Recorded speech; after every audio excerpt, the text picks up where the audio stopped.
Well, a very, very warm welcome to the Goldmine Show. We are absolutely excited just to bring this to you. As always, my friend, this is a home of amazing conversations. We've got amazing guests, man. I'm absolutely excited just to host this amazing couple. It is February. It is a month of love. It is a month of relationships. And we want to keep reminding you, man, it matters what relationships you've got, like we will shortly learn, man. And therefore, I want to invite you, man, tell a friend to tell a friend. Want to invite you to follow us on the Goldmine Show on Facebook, on Instagram, as well as subscribe right here on YouTube. And let's keep building a great community of the Goldmine family that believes in the greatness inside of every single one of us. Man, my guests today. In fact, let me prefix this show this way. It's hardly that I come with a phone on set, but I'm going to start it this way, man. She wrote it this way, man. They're on set, my friend. She says this: my dearest husband. Well, right about now, I'm going to let the name out, man. Santo Chengo.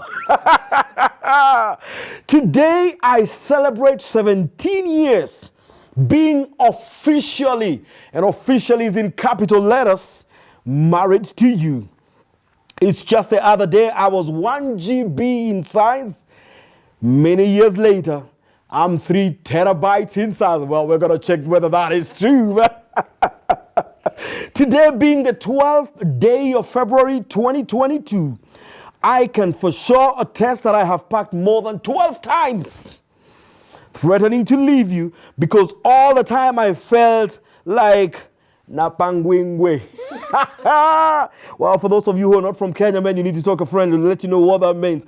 I can also state that more than 2 times I had concluded I needed a legal divorce. But you, on the other hand, have wiped my tears and assured me more than 2,022 times that I'm sure. So when I choose to celebrate you today, it's not about anything else other than knowing you have committed to love me with my drama, my pout, my fat self, my hectic life, and shortcomings. You have taught me that life is about focusing on that which matters and committing to it.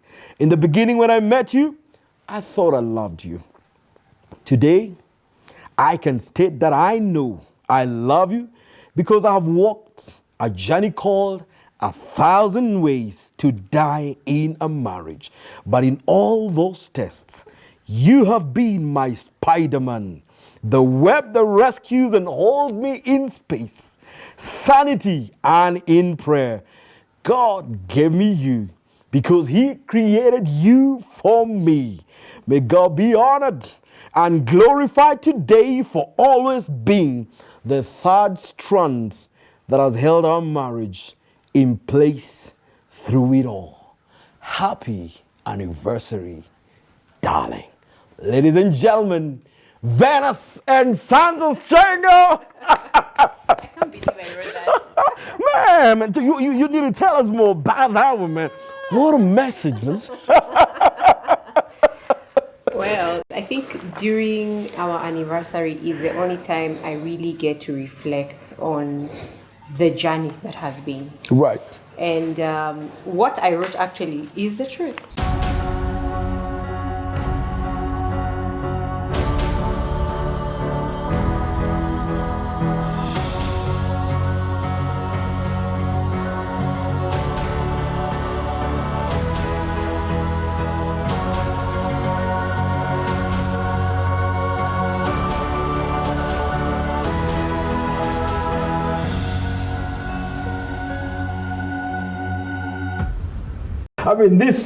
I read this post and I started by the part that says, I've almost felt like 12 times I want to pack and get out of here. What I forgot to write is that I've literally packed. Oh, really? Yeah. Tell us about it. Including the kitten, everything. Including the cockroaches, everything. I'm the drama queen here. Yeah. I believe in every movie.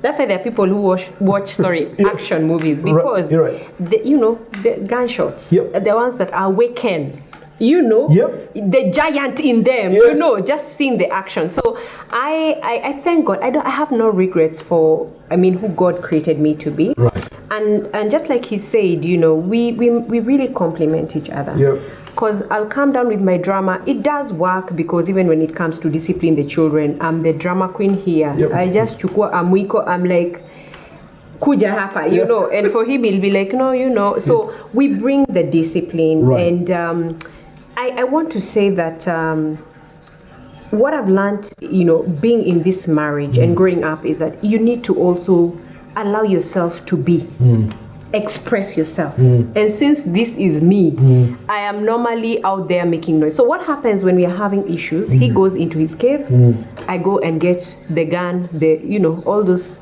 weapons of mass destruction. So when I'm busy causing noise, he's busy thinking, analyzing how we are going to sort out the situation. But I also must say, and probably he did not mention this, we have also been mentored by other people. People who have walked the journey ahead of us, and they know where the potholes are. Because in every, like for you, you drive to work and all that, so you know where the potholes are. It's the same thing. We have saved ourselves from, more drama by sitting down with people who can literally criticize us and, teach us how to navigate through the marriage. Which we thank God, because anyone who is in our life currently, I could confidently say that they are divine. Part of God's plan of growing us into better people. And I think one of the things that I really loved about that post is the fact that then you're bold enough to be authentic. Because then outside of that, then it's difficult to impact anybody else. Many times we then walk with these marriages that look beautiful and bliss, and we only post the positive side of things. But sometimes the reality is we have had to go through other things before we go to the positive things that people get to see. And part of even why I was very interested in us having this conversation is because we need to have the real authentic conversations, man. There are many guys going through this stuff, man. But maybe before we go to the difficult stuff, where did this stuff all begin, man? Where did we... Do you want the long or short version? Well, we've got the time. All right. If you want the long version, I'll leave it to you. Men we usually... We're likely going to hear both versions. He was at the canteen. So I walked into the canteen and I just saw this very dark, tall, handsome young man. And he still is. With the silver lining, yes, he is. And I want to confidently say this in front of the camera. I think he's more handsome now than before. Why? I have learned how to love him.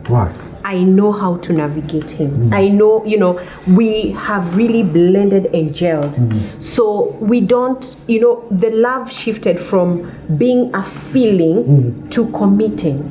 And I commit because of who he is in my life and what he has brought into my life. And, he is my first criticizer and my number one cheerleader.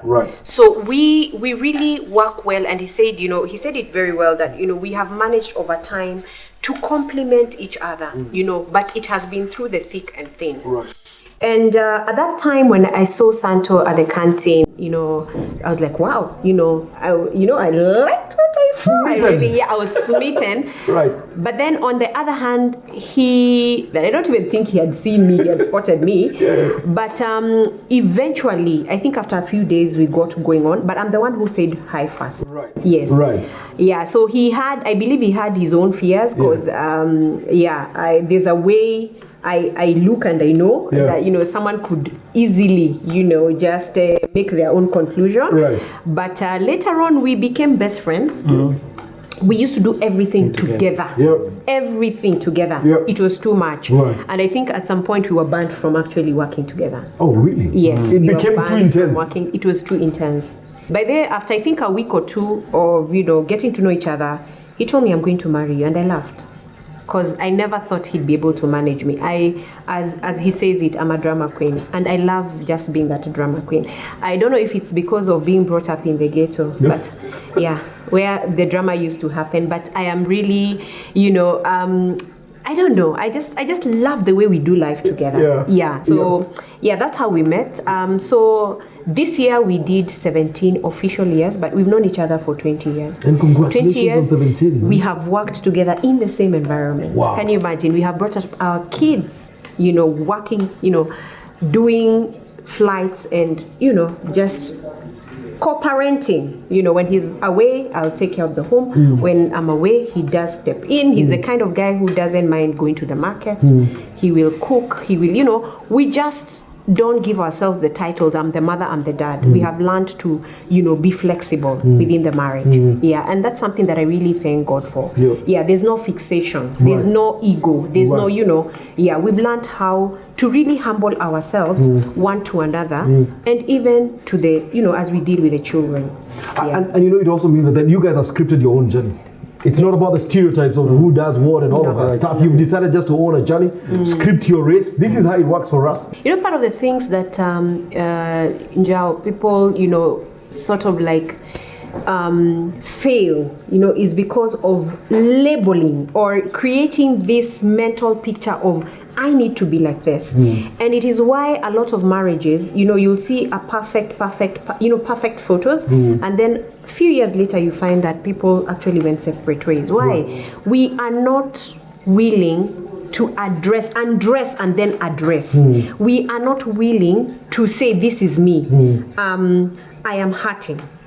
Because a lot of the times you find people just get ways of compensating their hurt. People choose to hang out with friends, then come and sort out first issues at home, and then go and deal with the friends. At the end of the day, I always ask, who will bury you?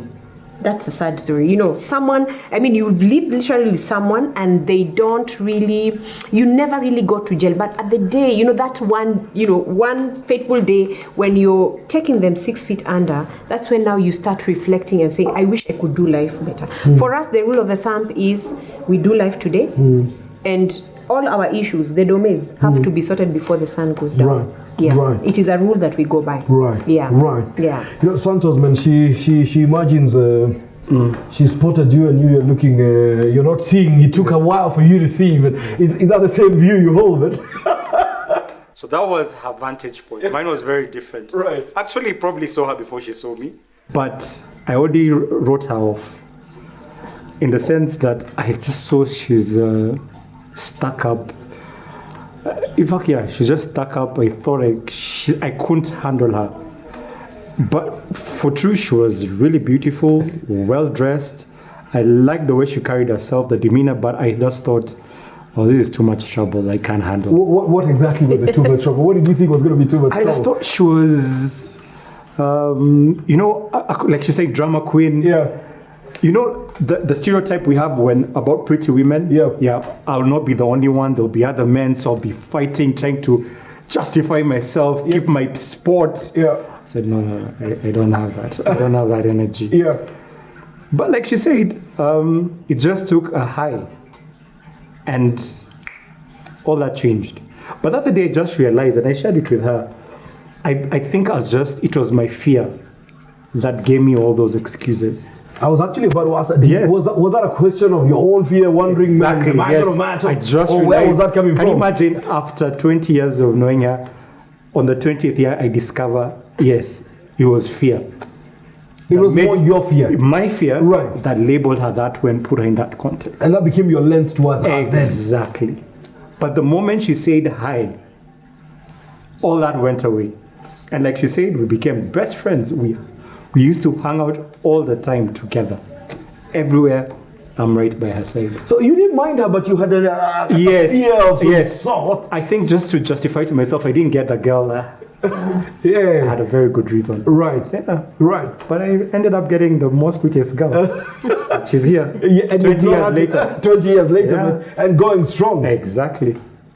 Very, very strong. That's very profound because sometimes we have some stereotypes, us again. Yes. And I think we see life through our lenses. Exactly. And we could project issues on the other side. Yes. When it's all about you, man. Exactly. And 20 years later, here we are. Here we are. How's the 20 years been? Oh, like she said, it's not been a bed of roses. Right. But if you ask me, would I do it again? I'll gladly do it. With a big yes. She probably have told her this, maybe not maybe directly, but I've told quite a number of people. Like she mentioned something about mentorship. Where we've journeyed this relationship, she has been very big at praying, And at some point, like every other man, I was really a life is. I used to like partying and all that. And not that she stopped me, we'd go out once in a while as well together, but I'd really, really party. And I got to know this much, much later, I think 15, 16 years later, that she used to pray for me, actually fast for me every single year. She has this tradition that she fasts for me, and she wanted me to turn to God and get saved. And So how she was saved? yes, she was. She was saved. She's grown up in the church. Yep. Very, very, very young. Right. And she actually brought me close to God in that time, but I'm not saved. So we'd go to church. And one thing I knew was I'd make sure that my kids grew up in a spiritual home, Right. get to know God. But I was in both worlds. I was Yep. playing in both worlds. Right. At Sunday, I would be doing my duty. Right. I'd actually make sure we go to church. Right. Then during the week, life happens. Yes. Yeah.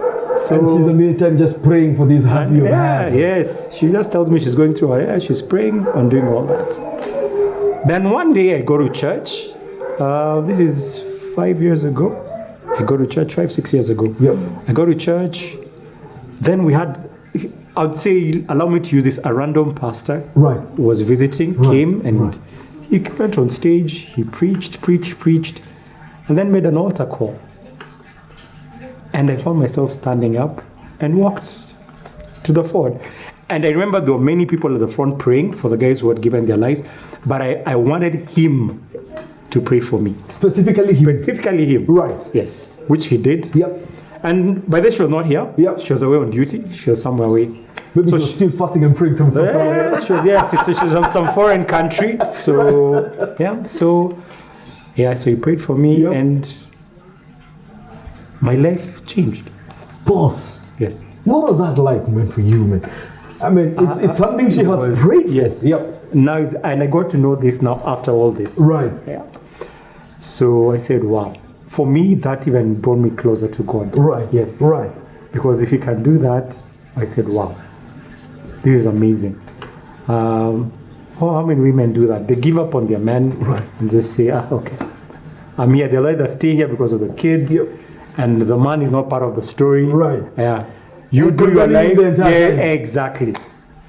With the other women. But she Jonathan, did. She you've never got gave to up. walk us through that part, man. Yes. Then I think I've had an amazing journey from that time. Right. It's been really amazing because now I think we were not complete. Yep. Because remember, you have to be in sync, Right. not only mentally, physically, but mostly emotionally, but most importantly, spiritually. Yes. Right. I think that's where it all starts. Yeah. Because everything begins in the spiritual world, then comes and is manifested in the physical world. Right. And I think where we're having troubles before was because of that. We were not In sync. spiritual. Right. And the moment we did that, some amazing things have happened. Right. Yeah. Right. You may just share a bit of that journey. Well, I think at the beginning, and this is something that every woman goes, through, we feel that we get married to change our husbands. So the first years, of course, when you're dating, it's all about love. But when you get to drama, then you get to see, the dirt come out. And, this guy, maybe he doesn't like to shower. Not him, but, there are many things that come out that maybe you don't like. Right. And, in that struggle to change him to what you want him to be, ends up making you frustrated. Why? Because you did not create him. The original creator is God. Right. And I came to realize, there's so many verses, like, there's a verse that says, be still and know that I'm God, and God is always telling us that, relax, I am here. I will sort you out and I have the controls. So I moved from wanting to change him, because every time I would tell him, why are you going, like, we would have issues, and then that's the time his friends would be calling him, hey, see, we are going where? This guy just leaves me in the house. He checks in at 4 a.m. Yeah. My God, that time, nimeshika Biblia, I've tried to pray. Yeah. But, the prayers are not just, because my husband is somewhere So, anyway, at the end of the day, I realized this just needs to go and be sorted by God. I really, because from day one, I love this guy. And I saw something he didn't see in himself. I knew that, God would one day call him to be a pastor. He would, so I kept. You already felt that as you were starting? I already felt it from the beginning. Right. So I had this, routine of doing my prayers, every January, because it's we talk about tithing. So January being the first month, I normally tithe it to God. So I pray for my friends, I pray for my family. Day one was for confessing all my sins of parking and repacking. For the previous Day two was to pray for the person who's making me park. So I kept on. I would write letters to God and I would tell God, please change him, please change him. I know you. It's only you who can do it, because when you're dealing with a spouse, it's not just about your feelings for them. They come in with history. Right. They come with their traumas. Right. Some of them come from broken homes, so they don't know what it is to have a stable home. So I was looking at all these things and I realized, this thing is gigantic. I can't be able to deal with it. So I kept on praying and writing notes to God, and I said, I know you can change this guy. I know. And 15 years later, when he one day walked into the room and told me, I got born again, I literally fell down and cried. It was unbelievable. I said, God, it has taken you 15 years to do this, and today you have done it. Let anyone who doubts whether you are able know this. No. For me, it was one of the miracles. Since then, the way we fight our battles changed, because now from saying let's sit down and communicate, moving from a psychological kind of approach, we start first spiritual. The first thing he always tells me, let's kneel down and pray. That time nimefura, I don't want to be talked to, you are just moody. Us women, we are blessed with emotions. One day you are just, you're just seeing this person, you're thinking, gosh, the devil and 7 horns has shown up in this house, But the other day, maybe you're in love. So the first thing, when he tells me, let's kneel down and pray, I respect God. Right. So I am taken aback and I say, okay. And that, I think, and I've told him so many times, just that fact makes me love him more. Because he sort of like, he's operating under the authority of a person I respect and I love, and that is God. Yes. So it has been a journey, and a lot of the times, we think that when we get married, it's gonna be all rosy. But I always say the thorns that are there are more than the roses. People should get prepared. And sad is that a lot of us don't invest in premarital counseling. We are only in love and we just know this is gonna work. But when we get into the marriage, there's this quote about the people who are married want to get out, and the ones who are out, they have not gotten married, they want to get in. You see, yes. So that has not happened because of our strength. The Bible says not by might, not by power, but by the Spirit of God. Yes. I have been brought up in the church. In fact, I from primary school, I used to lead choirs. I was in the CU, so I have known God as that. So you've been saved all your life? Literally all my life. But when I met him, you can't imagine. Tukuni introduced to vodka. That's the time I realized I'm allergic to alcohol. In fact, to me, I thought God was just showing me that, Venus, I did not create you. Not badly. People have their own poison. Right. Everyone, it's good to have fun. Yeah. But unfortunately for me, I've felt so many times, having attempted to enjoy the drink, that God is saying, no, this is not what He is. So it always ends up being ugly. Right. So, but then when I was coaching, because of the love, you're trying to also be flexible. Yeah. But I always ended up sick. So that one I said no. But I can say out of my 40-something years, at least, maybe if I was in the world, maybe a year. Yes. Let me tell you, had it not been for God, why? I don't know. I think we would have divorced many years ago. And I just want to stick there because you had God, and He told you, this is it. 12 times you almost packed. Are you saying God also leads you to places that bring heartaches, or how does that go, Pastor Cheng? One thing people don't understand, and it's in the Bible. Yes.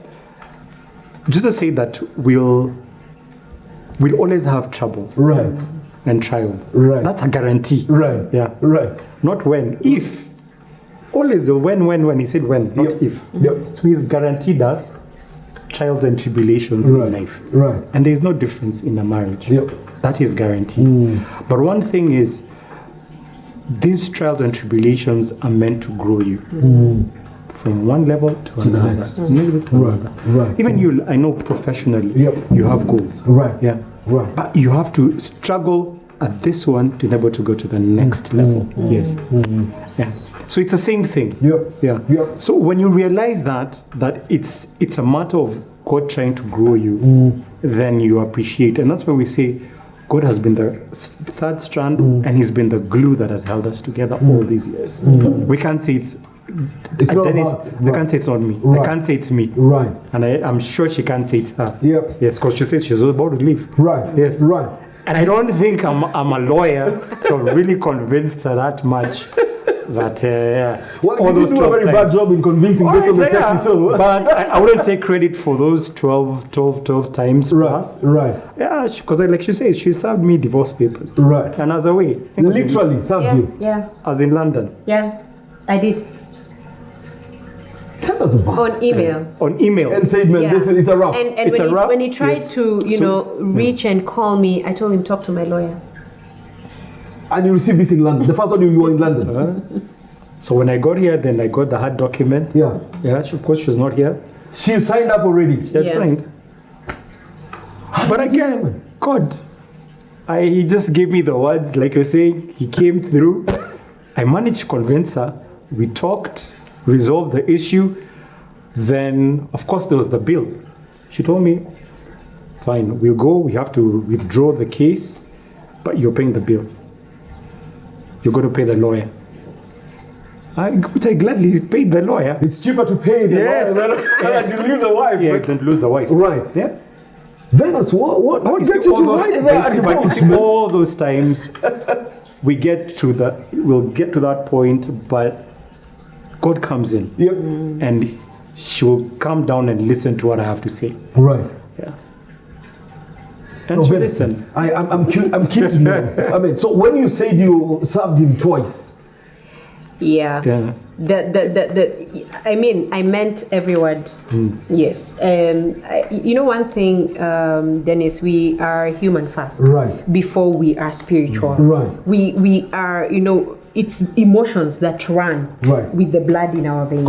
Correct. So when things happen and people hurt you, unless you're dead, there's a level of reaction. For every action, there's an equal and opposite reaction. Right. So let me just ask for forgiveness in advance. I feel that sometimes a lot of the men hold back from sorting out issues. They'd rather first go into the cave. Right. The cave is normally, yes. So they go into the cave and they roll that key rock and they stay there. There's no light, there's no water, there's no food. And we're not even getting out. Nikufe huku ndani. Nikufe huku ndani. Wacha nikufe tuku, but we're not going to be talking. And we're not even Yes. talking. And the woman being Yes. emotional, you want to connect, Correct. you want to understand this person. Right. So it was, days of, frustration, and I just felt, no, I'm a very realistic person. I don't thrive in toxicity. Right. You have no room Why? for it. Because I only have this one time to live. Right. I don't want to, live in regrets or trying to be managed by people.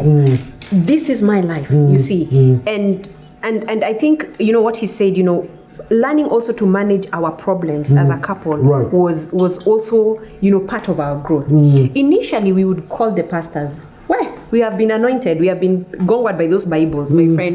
Venus, sit down, let's talk. But at the end of the day, now where we are at, 20 years later, and 17, of course, the official, Marriage. Yes, we literally sort out our issues without any external help. Let me also say this: therapy works. But actually, before we go to the point where we can sort our own, you see, serving a divorce is not a light thing. That must be end of the rope.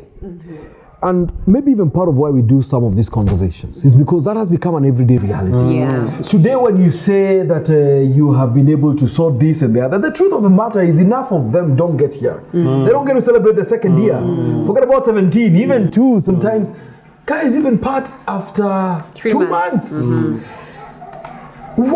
what gets you to really that hole and really we are able to resolve it? I think I'm interested in that bit of how do we actually then, because conflict will come, no doubt about it. Being misunderstood will come. Being not heard is an almost everyday reality. But how do we then, what is that practical journey that gets us to really get ourselves off it? And today we can say we're at a different place. I'll say this again and again. Women are very emotional beings. Men approach issues from a logical point of, yes, right. They dissect, they reason, they have that voice of reason. But for a woman, it's about how you make her feel. So any woman who feels rejected, unheard, misunderstood, labeled within a relationship is bound to want to get out, you know, because that is what we call toxicity. And in other terms, when we come to psychology, then it's also called abuse. It's part of emotional abuse. And when God created us, I believe, first of all, He did not create us to suffer. God is the one who ordained marriage. And when He ordained marriage, it was meant to be a relationship that is naked, you know, one to another. Adam and Eve initially never had clothes on. It was meant to bring out that thing of like, you both of you should allow yourself to be naked one to another in every way, emotionally, financially, and all that. Now, when you bring in secrets, when you bring in, you know, some manipulation here and there, then you are also throwing this relationship out of God's will and desire. Remember, the devil went to talk to Eve, according to the Bible. I don't know how it is for the Muslims and other religions, but I'm very well conversant with the Christian Bible. So the devil lured Eve. Why? He knew she was easy target for him. She thought with her emotions. So what did he tell her? God told you that you should not. It is because of, so he tapped into her emotions. And most of the times in relationship, it's about that. You find that I think 80% of the time it is the woman who asks for the divorce, not the man. Why? Because of those feelings. And if men could just learn to navigate around them, maybe lower their ego and really get to a point where you're able to interact, you know, well, and really, you know, what he was saying, you know, address these emotions. I tell you, a lot of marriages would survive. Yeah. So for you feel that at that point in time, that wasn't coming through? It was not coming through. I just felt that this guy was not understanding me, you know. And remember, we got married young, in our early 20s. I met him when I was, I think, 22. Yes. I was so young. My God, I've never even lived alone. So I'm just here with a man, and my God, things are happening. It's like, you know, Chuck Norris, and I'm wondering, well, you know, and they're going too quickly, and my emotions also are being very, you know, I'm becoming very unstable. So he was growing, I was also growing. Remember also, you know, when it comes to the human growth and development curve, we grow and we age. Even in marriage, there are stages. So at one point or the other, if you don't align your growth, your physical growth, with your psychological, and then maybe bring in where you are spiritually, chances of you surviving and pulling through marriage is very hard. Marriage takes self-awareness first, before you start studying. You know, the people who have declared themselves doctorate they analyze their husbands. They research. Since they got married, it's just researching the husband. That, they're from Wachawi houses. You know, I mean, first, marriage changes you first before it changes the other person. That's profound. Yes. That's profound. Yes. Because you're trying to study him when you've not even understood yourself. You don't even know yourself. Can you imagine? And you have a problem with him. Imagine. You can't describe yourself. Imagine. And now you're trying to change him. And you're busy trying to change, and you do not create him. Ata hukumza. You know, so at the end of the day, I always tell women, like, you know, when we are having those, you know, one-on-ones, that the most important thing is knowing you. Because when you know yourself, you know your triggers. If he comes in and he's the trigger, he says something that doesn't, you know, make you happy, you know you have become vulnerable and you know you're hurting. So first you deal with yourself. So how do I deal with this first before I can tell him that he has hurt me? You know, there are people who just, they're told one thing and like, hey, my God, did you just call me a rat? You just call me, this marriage is dead. It's over. It's, you know, and it the flares. drama. And it flares and you take a tiny thing and you explode it and all that. Yes. Well, we were there. As I said, I was young. When I was younger in the marriage, I think how many times, I mean, the first time we ever got into a domain, I went into Facebook and I changed my status to single. Yeah. Was this after marriage? Yeah. Single. So guys are busy calling me, hey, what's happening? You guy, pastor, hey, Santo, is everything okay? Is everything okay? Yeah. Then he's telling me, Aki, you're shaming me. I'm like, no, I'm real. But the good thing, what I love myself is I'm as real as you see. As in that. For me, they're never gray areas. It's black or white. So it's easy to deal with you. It's either black Very or white. easy. I show you everything, as I feel. Right. Yes. Right. Yes. Man, Santos, as we go through this whole roller coaster at the time, and because it must be tough for you to walk through it.